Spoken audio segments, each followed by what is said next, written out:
The beautiful part about it is I don't have any qualifications. My qualifications are basically what it takes to be a state representative. Is you have to live in district a certain number of years and be, I think, over 25 years old. So that's the qualifications it takes, and that's what our Texas founding fathers wanted, was citizen legislators.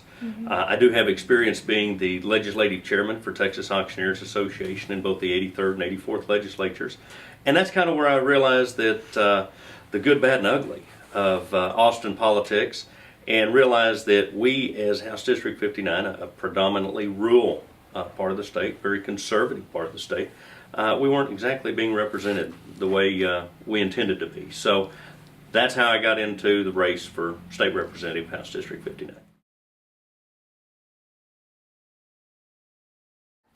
You know, the single biggest issue that's facing this district is our economy.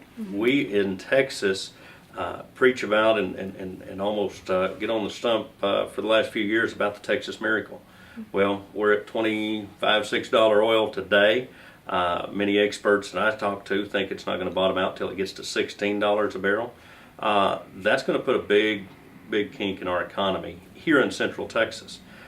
In Stephenville, for instance, we have a lot of companies that manufacture goods for the oil field, and they've gone through now their third round of layoffs. And so what we have to do is we have to be salesmen for our district and say, you know what?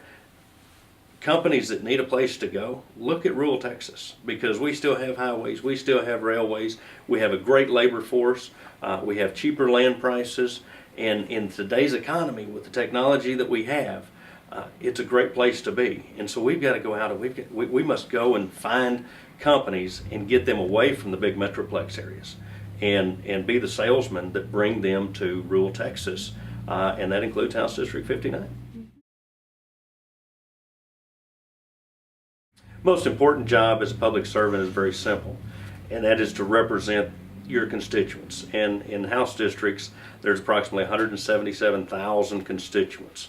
Only about 10% of those vote, but there's 177,000.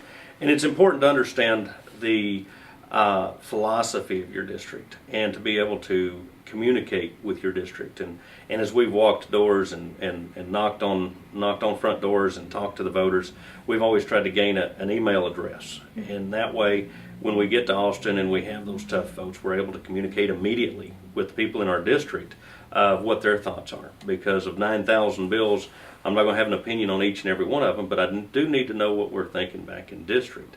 And that's been something the last two cycles that we've not had a lot with our state representative as far as open communication.